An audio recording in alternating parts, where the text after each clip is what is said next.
प्रिय छात्रों, आज हम अपनी क्लास की कंटिन्यूटी में चैप्टर को बढ़ा रहे हैं आगे।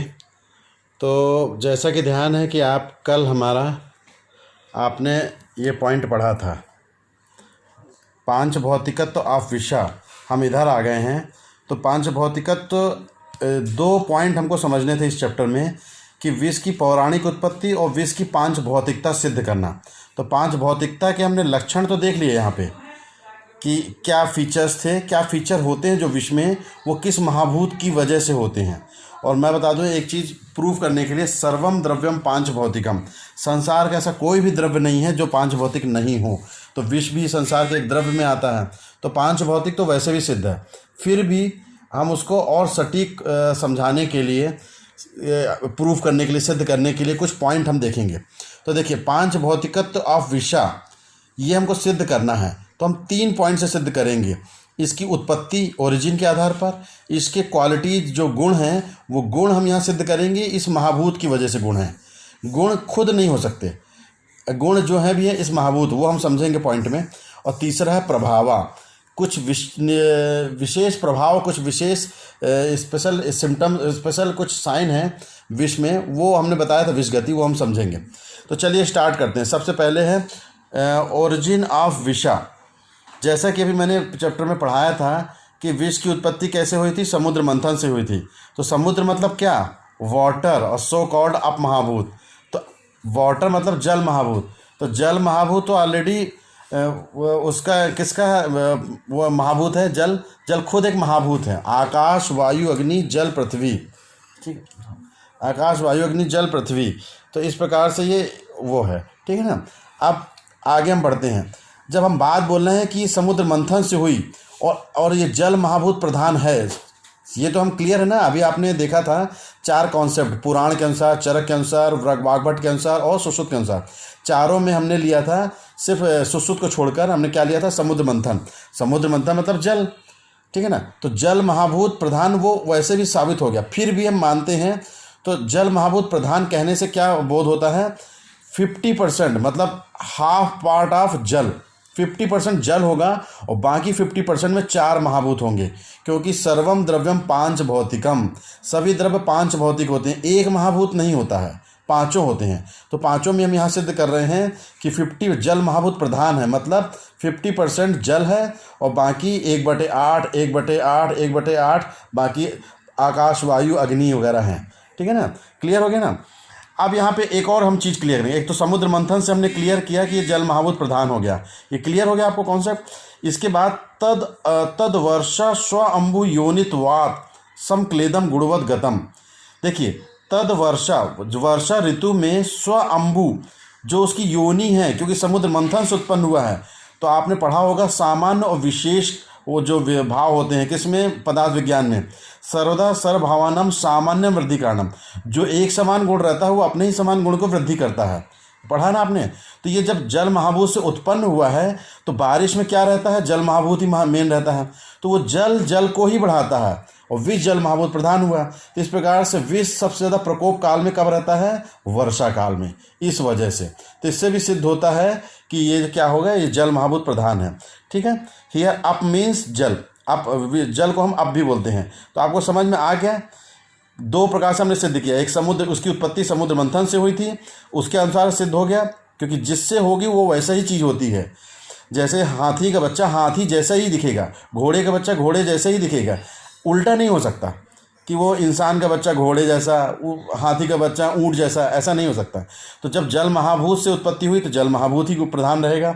और इसका एक और उदाहरण क्लियर कट भी है, ये जब विष संकट होता है तो ये कब बढ़ता है, वर्षा ऋतु में ही बढ़ता है, क्योंकि वर्षा ऋतु में जल महाभूत प्रधान ही रहता है। तो उसे 2 प्रकार से हमने सिद्ध किया, एक पॉइंट ये, ठीक है। अब दूसरे में आ जाइए, क्वालिटीज या गुणाज ऑफ विषा। विष के 10 गुण होते हैं जो कि आप जानते हैं, चरक अनुसार और सुश्रुत अनुसार। वाग्भट ने कंपाइल करके 11 बताए हैं। तो देखिए, तीक्ष्ण, उष्ण, रूक्ष, विषदम, व्यवायी, अशुकरम, लघु, विकासी, सुषम, अव्यक्त रसम, विषम, अपाकिच्छा। ये गुण तो हैं, लेकिन ये गुण किसकी वजह से हैं, किस महाभूत, ये बिल्कुल क्लियर है। लघु गुण जो होता है वायु और अग्नि महाभूत की वजह से होता है, ध्यान रखिए। लघु गुण जो है वायु और अग्नि महाभूत। रूक्ष गुण जो है वायु और अग्नि से होता है। ये आपको याद करना पड़ेगा, मैं बता दूं आपको। ये गप्पोलॉजी एग्जाम में नहीं चलेगी कि आप भी कुछ भी लिख दिए। देखिए आप भी खुद जानते हैं, थोड़ा समझ लीजिए, आकाश, वायु, अग्नि, ये 3 चीज़ें हल्की होती हैं और जल और पृथ्वी भारी होते हैं। अब हम बात कर रहे हैं लघु, आप भी समझते हैं लघु मतलब क्या होता है, हल्का। तो जाहिर सी बात है आकाश, वायु, अग्नि में से होगा। तो आकाश चूँकि इतना सूक्ष्म नहीं है, इसलिए हम इसको आकाश को हटाकर हम वायु, अग्नि हमने शामिल कर दिया। ठीक है। सेम इसी प्रकार रुक्ष है, तो रुक्ष में भी मतलब रुक्ष तो हल्का और ड्राइनेस होती है ना रुक्ष, तो वो भी वात जैसा होता है, यानी हल्का होता है, वो भी वायु, अग्नि हो गया। उष्ण जो है बिल्कुल क्लियर कट है, उसमें अग्नि महाभूत ही होती है। तीक्ष्ण जो है बिल्कुल क्लियर है, अग्नि महाभूत। रटने की जरूरत नहीं, सिर्फ आप समझ लीजिए, उतने में सर बन जाएगा आपको। सूक्ष्म जो है, ये यहाँ पे सूक्ष्म जो वर्ड हमने किया है, सूक्ष्म मतलब होता है माइन्यूटनेस, किसी भी सेल्यूलर लेवल तक ये जा सकता है। तो यहाँ पर हम इसलिए आकाश को शामिल कर रहे हैं। आकाश मतलब होता है स्पेस, वैक्यूम, सूक्ष्म, ये सब आकाश के गुण होते हैं। इसलिए हम यहाँ सिर्फ सूक्ष्म में हम साबित करेंगे आकाश, वायु, अग्नि, बाकी सब में वायु और अग्नि है, आप भी ध्यान दीजिए। फिर है क्या है, आशुकारी। आशुकारी भी वायु और अग्नि है, जल्दी क्रिया करना, ये वात का गुण है। तो वात की वजह से वायु मतलब वात हो गया, अग्नि विष, पित्त का गुण होता है, विष का गुण होता है। तो वायु जो है अग्नि को घुमाता है, पूरा विष को घुमाता है, तो आशुकारी जल्दी।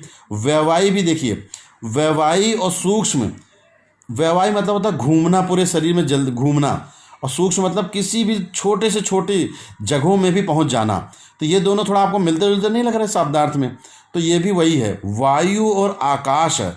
यहाँ थोड़ा ध्यान दीजिएगा, यहाँ अग्नि नहीं है, ये टोटल वात का गुण है, टोटल। वैवायु मतलब सिर्फ घूमना, तो हर जगह घूमना, इसलिए आकाश जुड़ा हुआ है। और अदरवाइज सिर्फ हम लेंगे तो इतने से काम चल जाएगा। वायु की गति, वायु में ही गति होती है। पित्तम पंगु, कफ पंगु, पंगो मल धातु है, वायु न यत्र नियंते तत्र गच्छन्ति मेघवत्। अगर वायु आप हटा देंगे तो गति नहीं हो सकती है, ये आप भी जानते हैं। तो यहाँ वैवायु विशेष है, वायु मेन है, प्लस हर जगह जा सकता है, छोटे छोटे जगह में, इसलिए हमने जोड़ा है आकाश। और सूक्ष्म में उसका गुण ही बता रहा है कि ये माइन्यूट सेल्यूलर लेवल तक, सेल्यूलर लेवल आप समझ रहे हैं, जैसे मकान, पूरा इतना बड़ा मकान होता है, उसकी छोटी सी यूनिट क्या होती है, ईंट, एक ईंट। तो एक ईंट तक ये पहुंच रहा है, एक ईंट के बीच तक पहुंच रहा है, वही हमारी बॉडी में सेल्यूलर लेवल। तो वही आकाश जो है वही हर जगह पहुंच रहा है, इसलिए यहाँ पर और यहाँ पर आकाश मिलेगा, बाकी कहीं आपको 1-2 जगह और मिलेगा, बाकी आकाश कहीं नहीं मिलेगा आपको ज़्यादा। देखिए अब आकाश के क्रम में आगे देखें, विकासी। विकासी क्या करता है, थोड़ा गति का काम है, ये संधि बंधन को तोड़ता है, ब्रेक डाउन, ये भी मूवमेंट का काम है, गति का। संधि बंधन को ढीला करना, तोड़ना, तो ये वायु का काम है, ये गति वाले काम है, इसलिए वायु है। तो विकासी ध्यान रखिएगा, वायु। और है विशद। विशद मतलब होता है, मैंने बताया था आपको, विशद मतलब पिच्छिल, एक गोंद जैसा, एक पानी जैसा। तो पानी में आप देखेंगे गति होती है, हम ऊपर से नीचे डालेंगे तो छिटक कर हर बूंदें हर जगह पहुंच जाती हैं। तो यहाँ भी थोड़ा सा गुण फैलने का गुण है, इसलिए यहाँ आकाश यहाँ भी समाहित है। तो वायु और आकाश, ये आपको थोड़ा अपने हिसाब से माइंड में सेट करना पड़ेगा और रटना ही पड़ेगा, इसके अलावा कोई चारा नहीं। फिर नेक्स्ट है अनिर्देश रस। ये रस को है हमने सिर्फ आकाश लिया है यहाँ पे, ओनली आकाश, अनिर्देश रस। क्योंकि यहाँ रस का बोध तो हो रहा है कि रस वाले काम हो रहे हैं, मधुर, अम्ल, कटु, तिक्त, कषाय, तो उसमें से काम तो हो रहा है, लेकिन किस रस का काम हो रहा है ये क्लियर ना होने की वजह से यहाँ पर जो है मधुर हम नहीं बोल पा रहे हैं, ना ही अम्ल बोल पा रहे हैं, न लवण। लेकिन रस जो रसते आस्वादते रसने नीति रस है, और जो रस का काम होता है तो वो हो रहा है रस वाला, इसलिए हम उसको रस तो ले रहे हैं, लेकिन कि कौन सा रस विशेष है ये नहीं ले पा रहे हम, इसलिए यहाँ पे उसको हमने क्या कह दिया, अनिर्देश रस। हमको पता नहीं कौन सा रस, लेकिन रस है, ये पक्का है। Here we can see the पांच भौतिक ऑफ विषा बाई गुणास। तो ये इस प्रकार से गुण की पांच भौतिकता, इस महाभूत की वजह से ये गुण है, इस गुण की वजह से ये महाभूत नहीं है। थोड़ा समझिएगा आप, उल्टा मत लिख दीजिएगा एग्जाम में। महाभूत बेसिक यूनिट है, ईंट से मकान बनता, मकान से ईंट नहीं बनता है ना, समझ रहे ना। तो ये ईंट है और ये उसके जो पिलर या दीवार या मकान ये वो हैं, तो ये बेसिक यूनिट है। तो इससे साबित हुआ। और लास्ट है हमारा बस ये है विष प्रभाव, इसको भी आप समझ लीजिए और चैप्टर को आज हम फिनिश कर रहे हैं। तो देखिए विष प्रभाव, विष की 2 गतियां होती हैं, स्थावर और जांगम। मैंने पहले बताया था, श्लेष में तुल्य गुणम प्रायः स्थिरम, श्लेष तुल्य गुणम प्रायः स्थिरम, श्लेष मतलब कफ के तुल्य गुण है किसमें? स्थिर में। स्थिर मतलब स्थावर विष में, इसलिए उसकी गति भाई श्लेष में तुल्य है, समझिएगा बात को। कफ के समान है गुण स्थावर, स्थावर विष में। तो कफ कहाँ रहता है? कफ कहाँ रहता है? हमारे ऊपर रहता है, ऊपर तरफ। तो उसकी गति क्या हो गई? ऊर्ध्व विषम, ऊर्ध्वगमम विषम हो गया, ऊर्ध्वगामी हो गया। ऊर्ध्वगामी मतलब आमाशय की तरफ। हम नाभि से गति को डिसाइड कर रहे हैं, नाभि के ऊपर कि नाभि के नीचे, है ना? तो नाभि के ऊपर ही आमाशय आता है, ठीक है ना? तो इसलिए ऊर्ध्वगामी हो गया। प्रायः पित्त गुण युक्तम अधोगामी च जंगम। प्रायः पित्त के गुण जैसा होता है कौन सा? जांगम विष। तो पित्त के गुण, पित्त कहाँ रहता है हमारा? जो हम बात करते हैं हमारे डिओडिनम की, जियोजुनम, इलियम, ये आते कहाँ तरफ है? हाँ, आने दो लाइट को। तो कहाँ रहता है वो? नीचे तरफ। तो इसकी अधोगामी मूवमेंट होती है, ठीक है? तो इस प्रकार से ये ऊपर की ओर और ये नीचे की ओर, ये कफ और ये। अब हम थोड़ा इसमें जाएंगे। जब बात स्थावर विष की आई है और कफ के समान होता है, कफ मतलब भारी होता है, ये आप भी समझते हैं। तो उसमें जल और पृथ्वी महाभूत है। यहाँ थोड़ा उल्टा कॉन्सेप्ट है, यहाँ से थोड़ा सा ये थोड़ा कंट्रोवर्शियल है, क्योंकि जल और पृथ्वी एक्चुअली गुरुत्व के कारण नीचे होने चाहिए, लेकिन कफ के स्थान की वजह से हम उसको ऊपर ले रहे हैं, तो अपवर्ड है। यहाँ थोड़ा कंट्रोवर्शियल है ये तो, है। तो ये जल और पृथ्वी भारी होते हुए भी लेकिन इसकी स्थावर इसकी गति कहाँ है? ऊर्ध्वगामी है। और जांगम विष वायु और अग्नि बिल्कुल हल्के होते हुए भी अधोगामी है। तो थोड़ा सा यहीं पे कंट्रोवर्शियल है एक्चुअली। लेकिन आप श्लोक समझ लीजिए, श्लोक से बिल्कुल क्लियर है। श्लेष में तुल्य गुणम प्रायः स्थिरम ऊर्ध्वगमम विषम। स्थिरम भी लिखा है, ऊर्ध्वगमम बगल में लिखा हुआ है, यानी यह बिल्कुल क्लियर कट है। प्रायः पित्त गुण युक्तम अधोगामी च जंगमम। जंगम बगल में लिखा, अधोगामी लिखा। तो यहाँ पे जो रेफरेंस के हिसाब से तो यही है, लेकिन समझने के हिसाब से आपको थोड़ा कठिन लगेगा। कैसे? ये पृथ्वी और जल महाभूत गुरुत्व की वजह से भारी होते हैं, तो उस प्रकार से स्थावर हो गया, और जांगम वायु अग्नि हो गया। इस प्रकार से हमने समझ लिया पूरे चैप्टर को। अमृत और विष ये different forms of same material. जब उसी चीज़ से समुद्र मंथन से अमृत निकला था लास्ट में, और उससे पहले विष निकला था, यानी जाहिर सी बात है ये दोनों एक ही सोर्स हैं, एक ही तरीके के हैं, बस ये खतरनाक है और ये अच्छा है, यानी लेकिन सोर्स इसका ये उत्पादक कारक एक ही है। विषम प्राणहरम तच्च युक्तियुक्तम रसायनम। एक चीज़ ये भी साबित हो रही है कि दोनों एक ही हैं। तो विष का प्राणहर तो है, लेकिन अगर हम उसका युक्तिपूर्वक करें, उसकी टॉक्सिसिटी को हम निकाल दें और उसका यूज करें, तो हमको व्यवायी, सूक्ष्म, आशुकारी ये गुण की वजह से वो मेडिसिन बनकर बहुत जल्दी असर करता है। और उसके एग्जाम्पल भी हमारे आयुर्वेद में है, भल्लातक रसायन और बहुत सारे। इन 5 भौतिकत्व can be established by origin, qualities और प्रभावा। ये जस्ट अभी हमने ख़त्म किया। तो इस प्रकार से ये चैप्टर समाप्त हो रहा है। आपको कोई डाउट हो तो आप पूछ सकते हैं, और कोई क्वेरी है तो आप क्लियर कर सकते हैं, ठीक है। ये हमारा 3rd चैप्टर खत्म हुआ। कल से हम नया चैप्टर स्टार्ट करेंगे, विष परीक्षा। ओके।